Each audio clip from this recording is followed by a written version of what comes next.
Саламатсыздарбы, урматтуу НТС-тин көрүүчүлөрү, эфирде кайрадан эсимде берүүсү. Бүгүн бизнес студиянын меймандары эсимде изилдөө долбоорунун жетекчиси Элмира Ногойбаева жана эсимде долбоорунун илимий кызматкери, Улуттук илимдер академиясынын тарых институтунун аспиранты Гүлзат Алагош кызы. Биздин студияга кош келипсиздер. Силер жакында эле бир айдай болуп калды, жаңылбасам, мына Украинага чоң экспедиция менен барып келдиңиздер. Украина менен Кыргыздын тарыхы, Озеки тарыхы дегенде көптөр балким билбейт, түшүнбөйт. Мына 30-жылдардын башында, 20-жылдардын аягында өткөн кылымда бир топ кыргызстандыктар ар кандай айыптоо менен көбүнчө баягы кулакка тартылып кеткендер. Ошол Украинанын азыркы Одесса областтарына, Херсон областтарына сүргөнгө айдалган, жер оду кылган болгондор. Бул тууралуу тилекке каршы көпчүлүк билбейт. Ошондой эле мына Россиянын Оренбург областына да айдалгандар болгон, бирок менимче жаңылбасам ошол Украинага айдалгандар көбүрөөк болгон сан. Бул изилдөөңөр кандайча болуп уюшуп калды, мындай башталып калды, болуп калды. Анан буга чейин изилдөөлөр болгонун да уга элекпиз. Мына силердики канчалык мындай терең, канчалык мындай масштабдуу, кеңири изилдей алдыңар? Вот Эльмира, наверное, с вас начнем, вы как руководитель проекта расскажете вот в целом, что вам удалось вообще найти, как прошла вообще эта экспедиция? Ну, тема очень интересная, и она началась, наверное, 2 года тому назад. Мы с Гульзат собирали материал, мы ездили в экспедиции, и это была Иссык-Кульская область, потом Нарынская. И мы, помимо других материалов, стали сталкиваться с людьми, которые говорили о своем прошлом или о прошлом своих близких в Украине. И нас это очень заинтересовало, потому что в учебниках, вообще в исследований таких немного. И нас эта тема заинтересовала, тем более это были семейные, личные истории. И тогда мы стали их собирать. Таким образом, мы к теме раскулачивания пришли в Кыргызстане с личных историй. Надо понимать, что об этом у нас архивы еще закрыты, и мы тогда собирали с первой память и очень интересные, очень драматичные истории. Мы их собрали здесь, и тогда появилось желание исследовать эту тему глубже, и мы стали искать возможности попасть на ту территорию, куда были высланы жители Кыргызстана. И у нас такая возможность случилась через 2 года. Мы собрались, и в этом году мы в ноябре месяце, в начале ноября, мы поехали сперва в Одесскую область, в Одессу, потом в Херсон, и потом в Киев. И собрали материал. Но прежде чем говорить о своей экспедиции, надо сказать, что кто до нас исследовал эту тему. Один из первых в период независимости об этом заговорил и поднял эту тему известный у нас публицист, журналист Амирбек Усманов. Он один из первых в 2012 году поехал, и он был в этих селах, и первый собрал этот материал, но тогда в Украине архивы тоже были закрыты, и не так много он смог открыть, но тем не менее он открыл эту тему о том, что были такие репрессии, что достаточно много людей, много семей, и затронула вот эта вот волна раскулачивания и ссылки, и он написал первые статьи. Потом к этому подключились наши дипломатические структуры, в частности, посольство Кыргызстана в Украине. И они сделали довольно большую работу. Здесь, наверное, в первую очередь нужно упомянуть Улукбек Чиналеев, который тогда, когда вот эта вот была волна гласности, когда открыли все это, люди впервые об этом заговорили, и вместе с посольством они провели колоссальную работу. Они поставили памятные камни, мемориалы, по сути, в 2 селах, где были в основном представители сосланные. И вот в бывшей Хлебодаровке или в село Виноградное, бывшие Чалбасы, там в школе сделали музей, посвященный раскулачиванию, целый стенд, об этом говорится. И позже там туда стали собирать материалы Мы поехали туда, позже нам удалось поработать в 3 архивах. Архиве Одессы, архиве Херсона и архиве Киев, архив СБУ. Он у них открыт, и там можно получить любую информацию. СБУ — это бывшее КГБ, да? Это Да. Главная служба безопасности это Украины. бывшее КГБ, бывшая ЧК. Сейчас служба безопасности Украины. Да. Мы были приятно удивлены, что вообще архивы открыты, а тем более архив СБУ. И мы были очень сильно впечатлены тем материалом, которые мы увидели там, потому что это материалы и про то, как жилось сосланным из территории Кыргызстана, но и в какой контекст они попали. И это тоже отдельная тема, потому что надо понимать, что этот период, это вот 30-й год, это подписанный закон Ежовым, когда произошло раскулачивание, и семьи отправились туда. Вот можно общий такой вопрос, касательно общей информации. В какие годы из Кыргызстана ссылались туда, в Украину, кыргызстанцы? Кто главным образом попал под эту волну? И по каким мотивам, по каким обвинениям туда ссылались? И количество, если можно, в какие годы, вот, чтобы иметь представление о масштабах. Кто был раскулачен, нам очень долго представляли через призму классовой борьбы, что это были некоторые ханы и так далее, ханы, манапи и так далее. На самом деле туда попали такие крепкие хозяйственники, у которых был скот, у которых было хозяйство, которое это все, был такой отъем этих средств. И эти люди вместе с семьями, с детьми, с женами, у многих из них была не одна супруга, да, и они были отправлены туда. И надо понимать, что это время очень непростое для Украины. Да, я думаю, Гульзат об этом лучше расскажет. Абдан жакшы суроо болду. Бул ушул Кыргызстандын аймагынан Украинанын ушул түштүк Украинага 700дөн ашуун үй бүлө хозяйство деп коет эмес, орусча чарба, 700 чарба. Мындайча айтканда, орто эсеп менен 3000дей адам кулакка тартылган. Негизи эле 1930-жылы кулактарды кас катары, тап катары жок кылуу деген документ кабыл алынгандан кийин кулактарга каршы бир чоң согуш башталган деп айтсак болот мамлекет тарабынан. Анан 1931-жылы 29-июнда Борбор Азиядагы кулактарды сүргүнгө айдоо жөнүндө документ кабыл алынат. Ошол документтин негизинде Кыргызстандын аймагынан сүргүнгө айдала башталат. Бирок сүргүнгө 31-жылга чейин деле айдалган. Анткени кулактарды бул жакта 3 категорияга бөлүп коебуз. Биринчи категория бул эң чоң байманаптын тукумдары же антисоветтик көз караштагы адамдар деп коет. Экинчилер орто байлар, анан үчүнчүлөр жөн гана кулактар деп аталган. Ушул категорияга кирген Кыргызстандын аймагында 1,8 болчу. Бирок Кыргызстандын аймагынан 10%га жакын кулак деп чарбалар, үй бүлөлөр кулакка тартылган.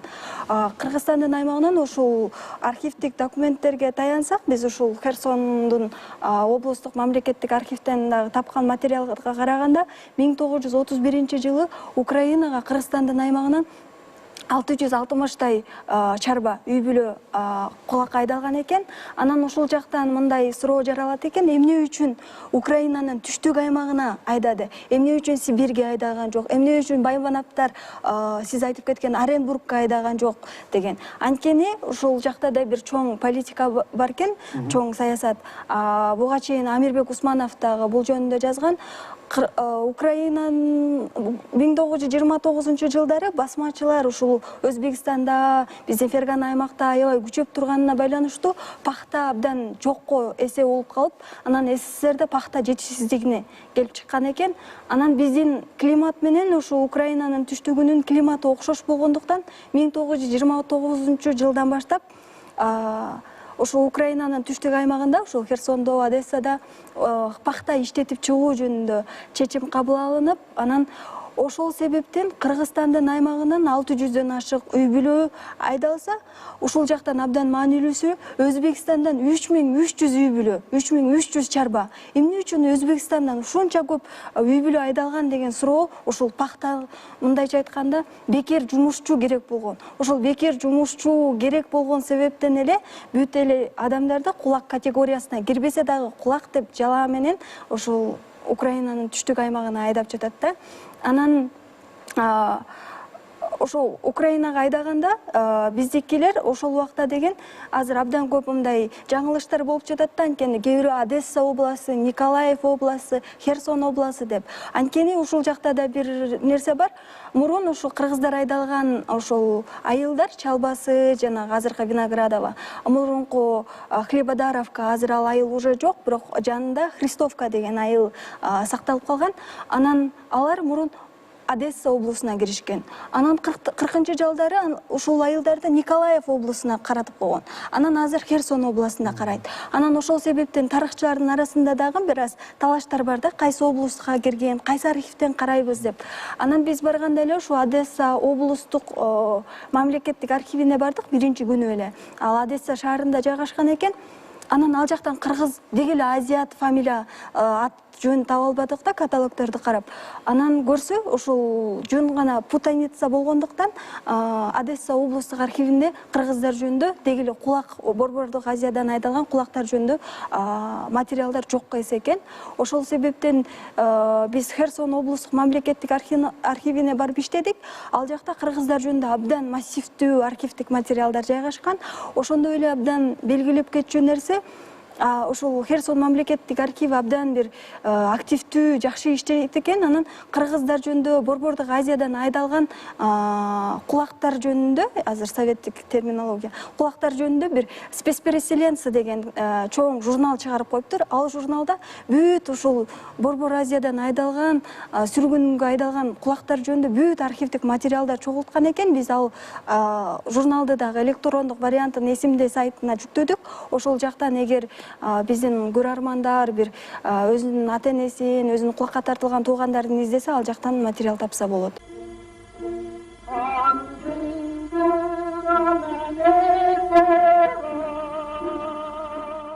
Гульзат уже сказала о том, что они были переселены.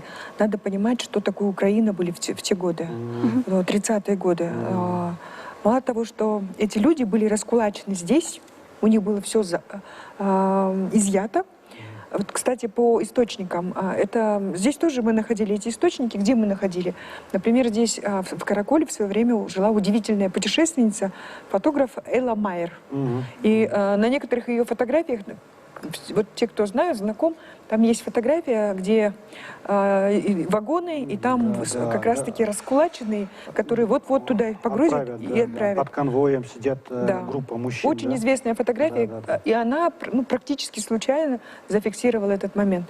И в Таласском областном архиве мы находили материалы по раскулаченным, в том числе, например, один из самых массивных папок дел — это семья Нанаевых. Она очень драматичная. Там не только описано то, как выселялась эта вся семья практически. Искали сына Нанаева, отца репрессировали, но там есть опись всего того до чайников, чего у них изъяли. Там огромный объем. И вот эти люди, эти семьи, отправленные в Украину, они попадали на территорию Херсона, это вот как раз предкрымье. Это территория... Это степи. Это, да, это такое довольно суровое место. Ну, и в разное время, оказывается, на эту территорию высылали людей, да, там со времен Екатерины. Но когда попали наши, они попали практически в тот период, когда вот голод, да, в Украине. Голод, и попадают наши туда, переселенцы. И многие говорят только о кыргызах. На самом деле с территории Кыргызстана попали туда очень многие разные национальности. И среди них очень много украинцев, наших иссыкульских украинцев, которые попали туда в том числе, потому что там вот в архиве СБУ описано так называемое бандформирование людей, которое было собрано из территории Центральной Азии, и вот там описываются все эти этнические моменты. Второй момент. Они пережили вот этот период голода. Второе. 37-38 год. Страшные репрессии. Практически почти всех мужчин, которые были раскулачены, большая их часть была убита. Расстреляна и убита. Уже там, на Уже территории там, Украины. да, там мы находим дела, которые были заведены на них, очень сомнительные дела. Как раз Гульзат с ними работала. Там дела людей, которые просто говорили о том, что, возможно, скоро будет война. Да? Довольно такие, ну, особенно по нашим временам, очень скользкие обвинения, да, в риторике и так далее. 37-38 год люди были. И следующее — это война, это оккупация. То есть и это тоже было пережито этими людьми. И вот этот момент, надо понимать, что люди пережили очень непростое время, и там переплелось и трагические страницы, и, безусловно, там, где живут люди, есть и доброта, и взаимопомощь, и тепло, и музыка. А музыка, мы постоянно с этим сталкивались. Вот как бы, наверное, об этом в какой-нибудь встрече Гульзат отдельно расскажет, насколько музыка играла роль. Вообще украинцы очень музыкальная такой народ. И вот даже вот в этом детдоме в Чалбасах, где были кыргызы, там был такой музыкальный коллектив, где многие игрались. Вот есть та фотография, удивительная фотография, про нее нужно вообще отдельную историю, потому что там дети, которые играют на музыкальных инструментах. Да. Среди этих детей потом очень известные музыканты в Кыргызстане оказались. Среди этих людей оказались просто люди, которые выжили, вернулись и до конца своих лет играли на музыкальных инструментах и привили эту любовь своим детям и внукам здесь. То есть вот этот момент тоже очень важный. Там был театр свой, об этом писали сами исследователи украинские. Там были разные.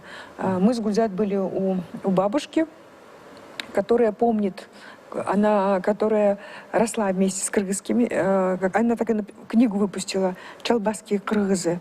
Ее мама работала в этом детдоме, и она как раз сохранила эту историю. Она одна из немногих, которая ее сохранила, передала.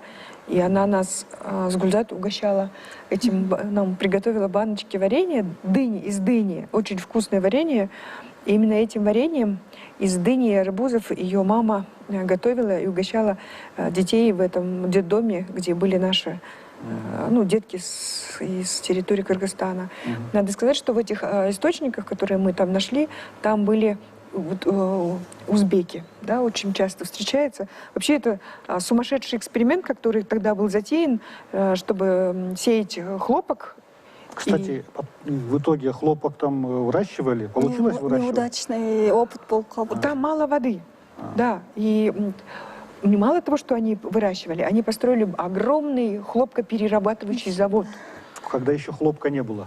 А когда они его ожидали, они навезли туда очень много азиатов, и ожидая, что будет хлопок.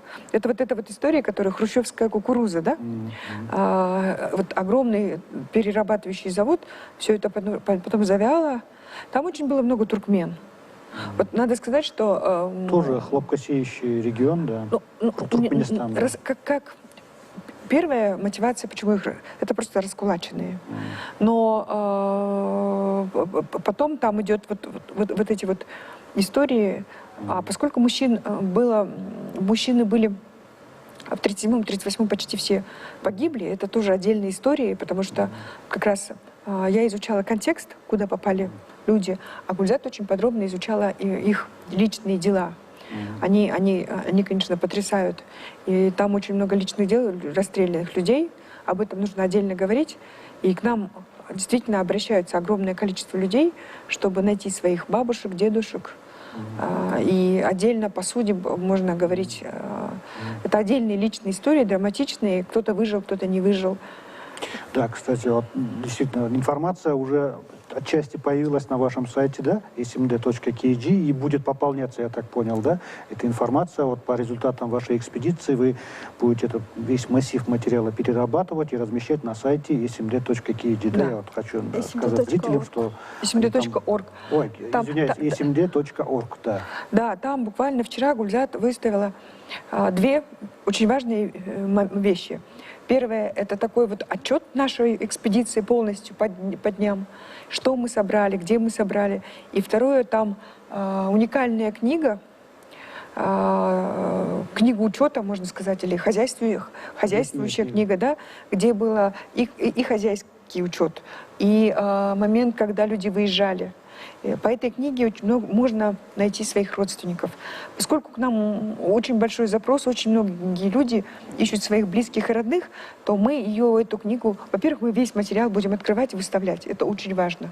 Мы выставляем эту уникальную книгу, которая была в единственном экземпляре. Она хранилась именно в селе Виноградовка, бывшая Чалбасы. Она находилась в этом музее под стеклом. Они нам позволили ее открыть, мы ее сканировали полностью, потом перевели в PDF-формат, поэтому у нас этот месяц ушел на вот это. Полностью выставляем ее на сайт, и все, кто хочет найти своих бабушек, дедушек, близких родственников, они могут пойти и посмотреть на этом сайте smd.org, найти эти списки и найти этих людей. Если будет дальше желание искать, как сложились их судьбы, там мы можем уже посмотреть вместе, потому что мы этот материал собрали, привезли, и теперь мы начинаем с ним работать, мы начинаем его распаковывать. Есть какие-то разные источники, которые мы сопоставляем. Есть личные истории, но мы, к сожалению, столкнулись с таким моментом, что люди очень быстро уходят, еще этот коронавирус, и нам очень важно успеть сохранить эти личные истории. И дедушки, и бабушки, которые это еще помнят, нам иногда звонят и говорят, вот мы буквально съездили в Тюб, в Темировку, к Дакен Ата. Да, об этом Гульзат расскажет подробнее. Мы сняли Дакен Ата, который родился там. Он как раз-таки родился от второй жены, одного из тех, кто там был репрессирован.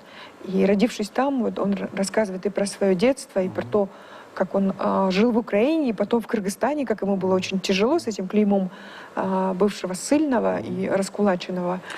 Гүлзаттан тагыраак сурайлы да, мына Элмир айтып өтпөдүбү, эң ансыз деле оор жылдары 31 жылы, ошол 31 жылы гана 600-700 үй бүлө айдалган, ага чейин андан кийин андалык Украина тарапка айдалган эмес сүргүнгө. Ошол 31 жылы биз билебиз Украинада, ага чейин андан тышкары Казакстанда, мына Волга дарыясынын жээгинде Украинада өзгөчө чоң ачарчылык каптаган.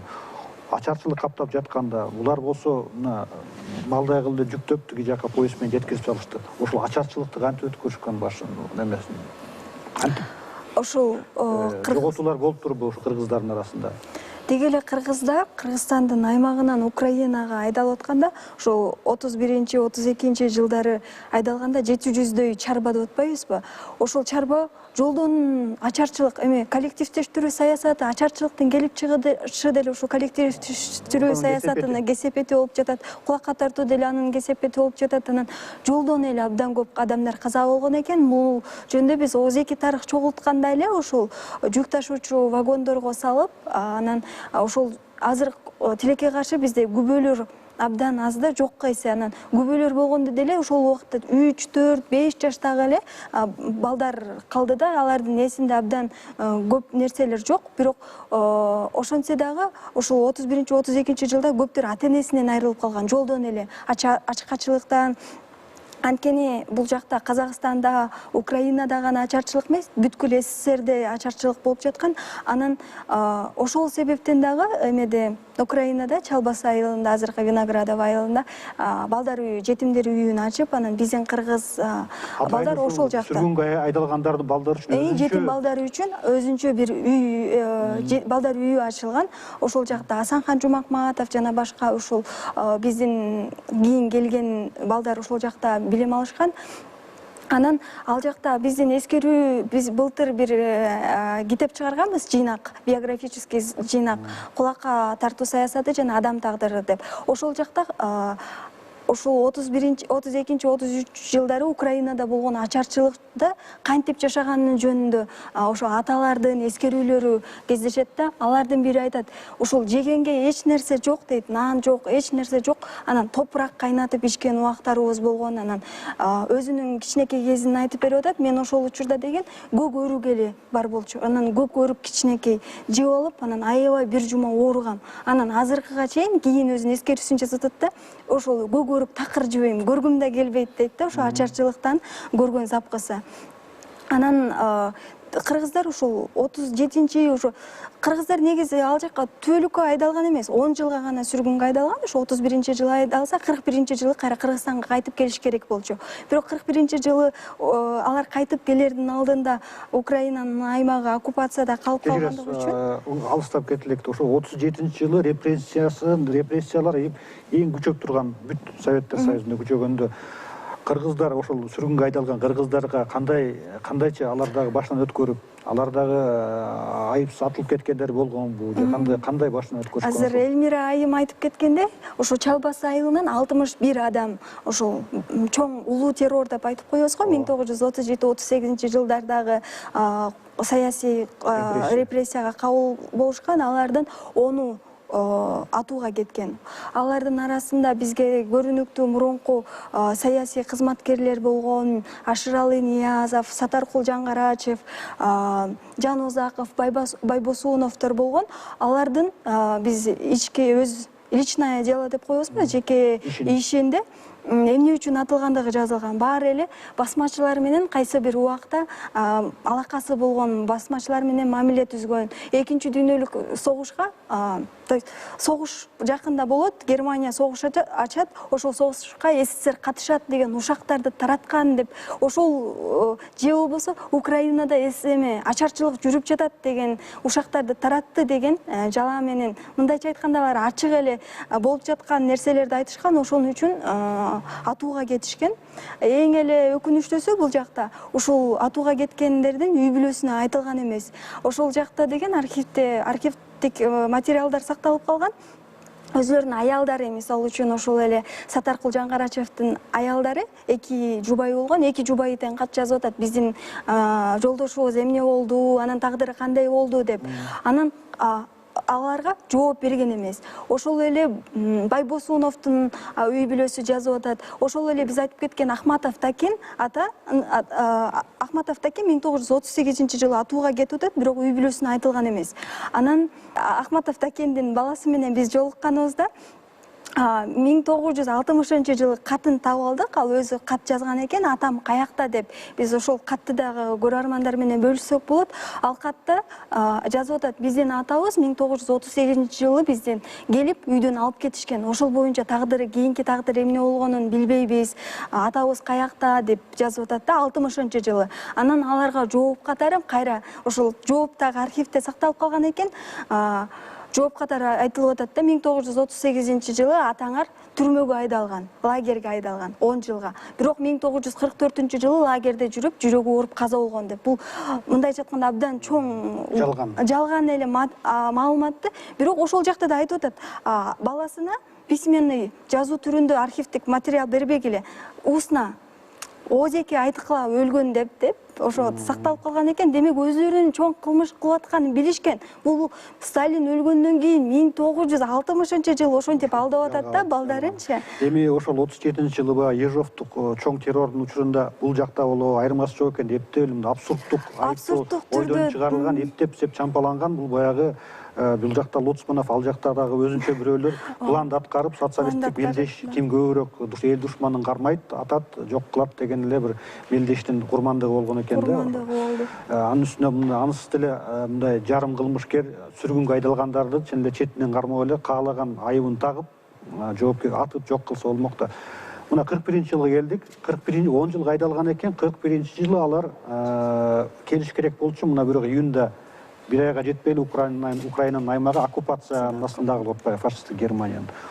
Ошол жылдары мына бири кошул ташы болуп, бирин улам барган сайын турмушу оордоп, алардын жашоо шарты оордоп аткан. Оккупация мезгилинде кандай. Бирөөсү дагы чыгып келгенге, ал жактан келгенге үлгүрбөй калган. Баары ошо оккупациянын астында калган. Кантип баштарын өткөрүштүр ошол жылдарда? Ошо 1941 жылы сентябрь айында ошо оккупацияда Украинанын түштүк аймагы калып калган учурда кыргыздар даярданып турган учур болгон экен, бирок ошол жолго чыгабыз, кетебиз деп даярданып жаткан учур болгон экен, бирок ошол оккупацияда калып калганыбыз үчүн келе албай калышкан. Бирок биз ошол айта албайбыз да, оккупация учурунда баары эле калып калды деп. Анткени биздин ошол ооз эки тарых чогултканда дагы, архивдик материал чогултканда дагы ошо оккупацияда болгон учурда дагы качып Кыргызстанга кайтып келген жарандар болгон да, адамдар болгон. Алардын бирин биз өзүбүздүн ошо биографиялык жыйнакка жазганбыз. Ал эми оккупация учурунда деги эле ошол түштүк Украинада абдан көп еврей калкы болгон экен. Мисалы үчүн Одесса шаарында экинчи дүйнөлүк согушка чейин шаардын жарымы еврейлер болгон экен. Анан ошол фашисттер басып алгандан кийин еврейлерге абдан чоң бир жок кылуу, геноцид башталыптыр. Ошол Украинада дагы абдан ошол практика чоң болгон. Анан кыргыздар дагы ошол жерге күбө болуптур. Бирок кыргыздарга эми более нейтрал көз мамиле кылынган экен. Анан ушул биз барган Херсон областындагы Чалбасы айылында, Виноградово айылында дагы, Хлебодаровка айылында дагы локалдык бабиярлар бар экен. Ал жакта ошол экинчи дүйнөлүк согуш оккупация учурундагы еврейлер массалык түрдө кырып жок болгон, массалык түрдө көмгөн жерлер. Холокосттун музейлери бар экен. Кыргыздарга ошол Элмира айымда айтып кеткендей, эми румундар болгон да, бирок биз көпкө чейин румундар булар фашисттик Германиянын союздашы катары. Ошол Одесса, Херсон жакты оккупациялаган аскерлердин көбү румун болгон. Бирок кийин румундар коммунисттик идеологияны кабыл алгандыгына байланыштуу көпкө чейин бул жөнүндө айтылган эмес да, румундар басып алды деп айтылган эмес. Анткени кийин Советтер Союзунун социалисттик блокко кошулуп калбады. Блокко кошулуп калгандыгы үчүн айтылбай келген да. Бирок азырга чейин ал көп айтылбай, ушул 2014-жылы Украинадагы бир саясаттык конфликттер башталгандан кийин гана ошол нерсени көп ачыктап айтып башташыптыр. Ага чейин да көп айтылбаптыр. Ошондой эле таң калыштуусу, ушул экинчи дүйнөлүк согуш биз барган музейде Одесса шаарында Холокост жөнүндө абдан аз экен да. Анан өзүнчө Холокост музейинде абдан көп жайгашкан да. Мындайча айтканда, ал жакта дагы өзүлөрүнүн бир саясий мамилелери. Ошол экинчи дүйнөлүк согуш учурунда оккупацияда шартында жашаган кыргыздар тууралуу кандай мындай конкреттүү маалыматтар, бир жеке маалыматтар бар бекен? Анткени мисалы еврейлер жанагынтип геноцид кылып кырып жатса, кыргыздар кантип жашаган, кандай ал ошол фашисттик оккупациялык бийликтердин, оккупациялык администрациянын мамилеси кандай болгон? Жапа чек мындай кыргыздардын оозунан калган окуялар бар бекен, кандай? Ушул ооз эки тарыхта чогултканда муга чейин Амирбек Усман кыргыздар деле баягы ал фашисттик идеология, расалык идеология боюнча алар деле мындай экинчи, үчүнчү сорттогу адам деп келишкен да, эми бизге конкреттүү түрдө да чын эле кызык болот да, кандай? Ушулга чейин да Амирбек Усманов ушул жөнүндө экинчи дүйнөлүк согуш учурундагы сүргүндө жүргөн кыргыздар жөнүндө жазган. Ал жакта эми кыргыздарга абдан нейтралдуу мамиле кылган экен да. Анын эскерүүлөрдө да жазылып жатат да, кыргыздарга деген өзү Украина эли ат, жылкы жебейт эмеспи? Анан жылкыларды берип, кыргыздар ошолорду союп жеп, кыргыздар башка Украин жергиликтүү аскер эмес, жөнөкөй адамдар катары эле ошол учурда 1944-жылга чейин жашашкан. Бирок 1944-жылы СССР кайра Украинаны алгандан кийин дагы спецпереселенец деп аларды кайра согушка алышкан эмес кыргыздарды ал жактан. Бирок ошонсо дагы өзүлөрү барып каалап жазылгандар болгон. Алардын арасында Элмира айымда айтып кетти, Кыргызстандын аймагынан айдалган Украин Коробов деген киши өзү каалап жазылып, ошол биз ушул Коробовдон дагы интервью алалы деп, биз барган күнү ушу коронавирустан байкуш адам каза болуп калды. Анан интервью алып жетише албай калдык да. Не было воспоминаний из тех, кого мы брали по войне, довольно нейтральные отношения. Во-первых, я так понимаю, оккупация была румынами, как вы сказали, и это четко видно. Фильм, многие любят смотреть фильм «Ликвидация». Это, по сути, вот эта вот территория Одесса, Николаев и так далее. Это как раз территория, и там румыны. И мы, родившиеся в советское время, мы не можем понять, а при чем здесь румыны? Вообще, мы, кажется, мало друг друга что знаем о истории. И вдруг мы понимаем, что это были союзники Германии, это была румынская оккупация, это страшный Холокост именно там. И об этом говорят наши интервьюеры. Они говорят, мы слышали, мы видели, но это нас не коснулось, это коснулось другого народа, евреев. Они об этом говорят. Что касается относительно кыргызов, может быть, и они тоже говорят, мы были ссыльные, мы были как бы наказанный народ, поэтому к ним такого про немцы это знали. Зверств, да, мы оккупационные власти это знали, да? Да, мы во всяком случае из интервью не слышали каких-то ужасных историй, как вот ожидаемого. Единственное, например, вот Докината рассказывает, что во время оккупации им нечего было есть, мужчин практически не осталось. Он говорит, вот 16 женщин с детьми, и там рядом с комендатурой была лошади, загон лошадей, и там была одна лошадь, она была очень полтолстая, старая, на ней нельзя было ездить и пахать. И одна из женщин зашла в комендатуру и выпросила эту лошадь. И им отдали эту лошадь, и он так интересно это рассказывает. Он говорит, вот 16 женщин, они эту лошадь забили сами, несмотря на то, что он говорит, по Корану это нельзя, но эта лошадь дала им возможность прожить там зиму, холодную зиму с детьми. То есть на самом деле мы не можем сказать точно, потому что мы собираем эту информацию из этих уст, но мы еще не сталкивались ни разу с тем, чтобы кто-то там был убит или какие-то такие моменты. С этим мы не сталкивались. Если говорить о страшных репрессиях, это вот 37-38 год, это просто жернова. Но судя по архивах СБУ, эти жернова там перемалывали всех. Это был самый тяжелый период. А период войны, например, тоже по-разному описывается. Дело в том, что тот же территория Херсона, это была территория, где эти военные действия постоянно проходили. И Докината говорит, что в конце войны вообще, говорит, столько скота было, потому что это был скот, который готовили для отправки в Германию. Для отправки да, там уже непонятно, то ли туда, то ли сюда. И говорит, в какой-то момент, говорит, столько скота, бомбардировки, и этот скот весь дикий. И вот, говорит, тогда берите желтойду, да, вот он рассказывает вот этот момент, потому что тогда этот бесхозно. И бабушка, наша бабушка, с которой мы... Александра Васильевна. Да, Александра Васильевна, она рассказывает, что очень многие ночью, как люди уезжали, в принципе, у них было разрешение, да, но поскольку они не верили, что им теперь можно вернуться, они ночью семьями снимались и уходили. То есть вот такой момент. Ссыльные, вот да. кыргызстанцы, кыргызы, да? Да, с территории.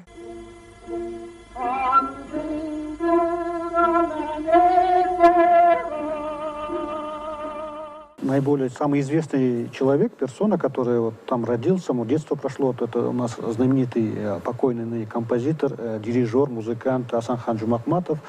Вот еще вот прозвучало про семью Нанаевых, да, тоже, да, по-моему, туда ссылись? В Таласе, да, там описано очень подробно раскулачивание семьи Нанаевых, да. Да. Речь идет о Касымкулу Нанаеве, да, который он был автором учебников, или это его отец, его родители уже? И вот это нам предстоит только изучить. Да, мне тоже показалось, что в истории независимости Кыргызстана фамилия Нанаева, она играла свою роль. Очень известная фамилия, да. Да, но это ли семья или нет, у нас так много материала. Потому что... Мне кажется, что, вы знаете, на самом деле история Украины, раскулачивания, очень много известных фамилий в Кыргызстане. Семья Малиева. Что? Чормоновы, Малиевы, Нанаевы. Да. Очень много. Мне кажется, что это... Джангарачева. И это наша общая работа. Если им это интересно, мы готовы предоставить все, что мы собрали. И если они заинтересованы, потому что к некоторым из них мы звонили, пытались взять интервью, договориться, и не дождались, да?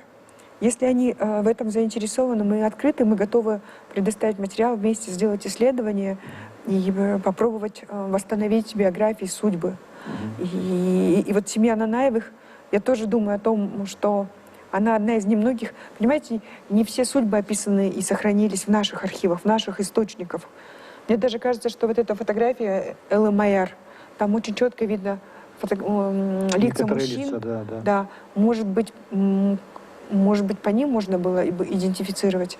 У нас есть такое направление в СМД «Возвращение имен», когда мы по неизвестной фотографии находим этого человека и восстанавливаем его судьбу. Если эти семьи заинтересованы, мы, по сути, вот сейчас, когда выставляем это все, вот эти данные как открытые, мы делаем такой призыв ко всем, кто к нам обращался, и ко всем, кто хочет восстановить судьбу своих предков, дедушек, бабушек. Они могут это сделать, во-первых, у нас в источниках, а во-вторых, мы предлагаем совместными усилиями сделать это исследование. Многие из них это уже сделали, потому что было сообщество детей раскулаченных в свое время, и Оскар Чуктаевич Кокеев его представлял активно. К сожалению, мы не успели у него тоже взять интервью. Мы вот как раз к этому подошли и потеряли его. И многие могут восстановить. И если это интересно Малиевым, мы, к сожалению, не смогли. Вот наш депутат Малиев... Новоизбранный вот теперь, да. Да. Может быть, нам поможет возможность с телевидения. Мы знаем, что, например, Балбак, такой депутат, я фамилию не помню. Да. Балбак Тулебаев? Балбак Тулебаев? Я не помню фамилию, да, я помню имя. Я просто знаю, что вот иссыкульцы, мы очень много исследовали по Иссыкулю, и очень многие иссыкульцы неравнодушные восстанавливают эту личную историю, которая была умолчана и в советское время, ну и по большому счету сегодня тоже. Мы, например, с Гульзат участвовали в мирном марше по Тосору по 2016 году, который организовали тосорские активисты. И в каждом селе практически есть люди, которые собирают эту историю. Кто-то эту историю собирает и делится, а кто-то, может быть, просто не знает. Мы, пользуясь случаем, мы хотели бы предложить, если есть такие фамилии, семьи, которые интересуются этой историей, мы могли бы вместе попробовать. История Нанаевых, она, это уникально, что в полузакрытых архивах Кыргызстана эта история сохранилась и так далее. Кстати, об архивах практически со всеми интервьюерами, спикерами нашего проекта я в конце задаю вопрос про архивы, да, проблемы с доступом к архивным материалам. Но вот все, о чем вы сейчас рассказали, та небольшая ли часть информации, которую вы добыли в архивах Украины. Это Херсонский областной архив, Одесский, и самое главное, архив СБУ в Киеве. Это действительно большая удача, может быть, да, это большие возможности вам это дало. То есть все, что вы сейчас рассказываете, это вы благодаря тому, что получили доступ к архивам, потому что и вообще в Украине архивы открыты, даже архивы спецслужб, получается. Да, вот. Что бы вы могли порекомендовать или рассказать, как это можно сделать у нас, насколько это возможно, да, потому что можно, оказывается, это открыть архивы и получить хотя бы, не знаю, может быть, какой-то лимитированный доступ там и так далее. Вот. Что вас удивило, вопрос в Украине? Ну, это не только про Украину. Дело в том, что очень многие задаются вопросом, стоит ли открывать архивы вообще или не стоит. И у нас преобладает такой миф, что если архивы откроют, то все люди переругаются, перережут, и будет такая страшная потомки, деятели даже могут между собой переругаться, как минимум, да. На самом деле этот страх, во многом нагнетающий искусственно, это искусственный страх.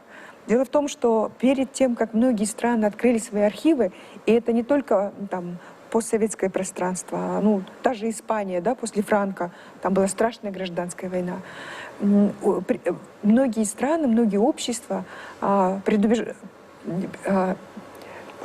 что это, они изучили этот вопрос. Будут ли такие страшные последствия? Не будут. Идет это на развитие общества или на конфликтогенность и так далее. И на самом деле все исследования показали, что открывать архивы — это важно. знать про себя, прорабатывать свою память и узнавать про себя, про свои травмы, тем более, это как у человека. Это так же важно, как один человек открывает, так и общество. И все эти страны, открыв, поняли, что не происходит вот этих страшных ужасов, которые нам пишут. Дело в том, что и Грузия, я была в Грузии, смотрела эту практику, и в Грузии этого не произошло, в Украине не произошло, в Германии это не произошло, в Испании. Можно очень большой ряд открывать стран, где открыли люди архивы, и люди о себе больше узнали, они покаялись, они элементарно, тем более там открывали архивы через 50 лет.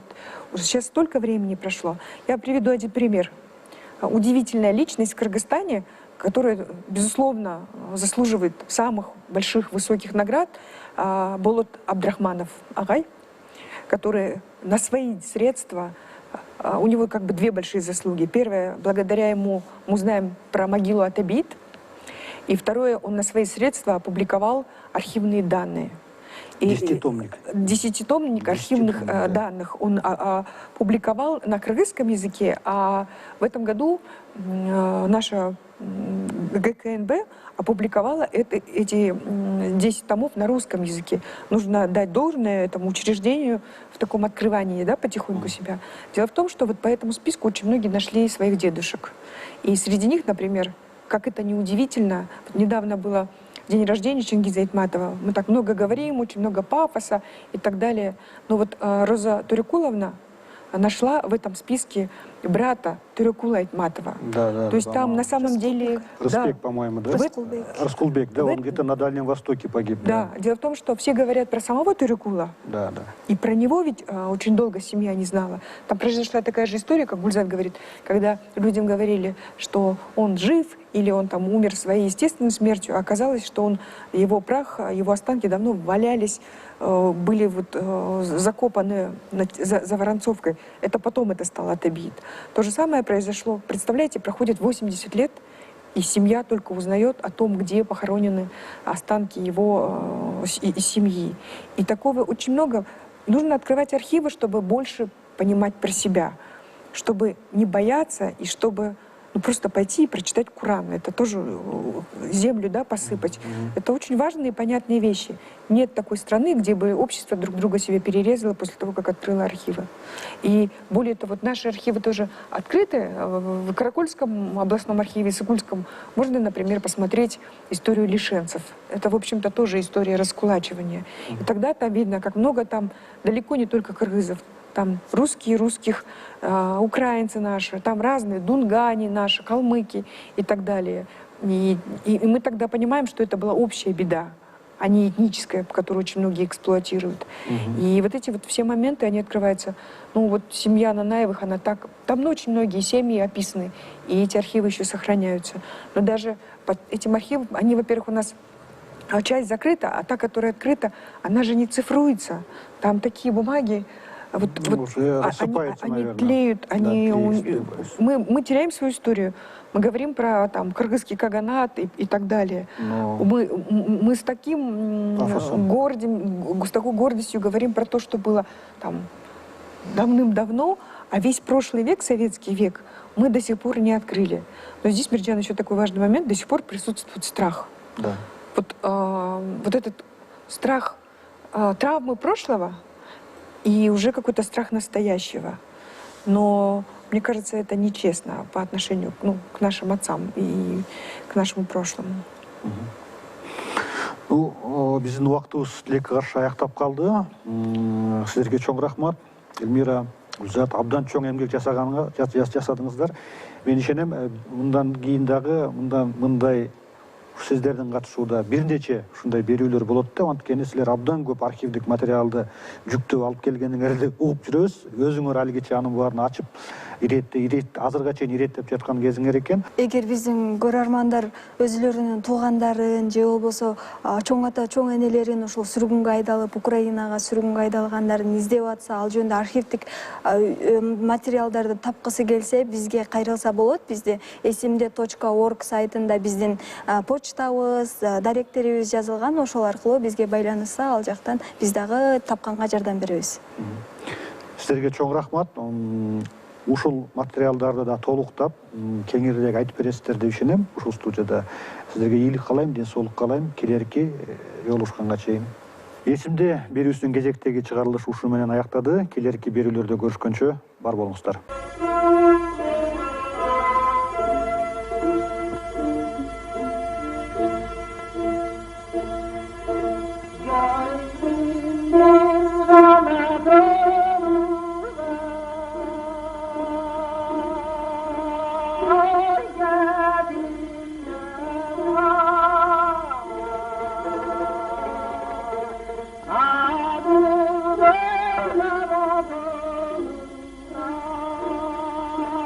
Ah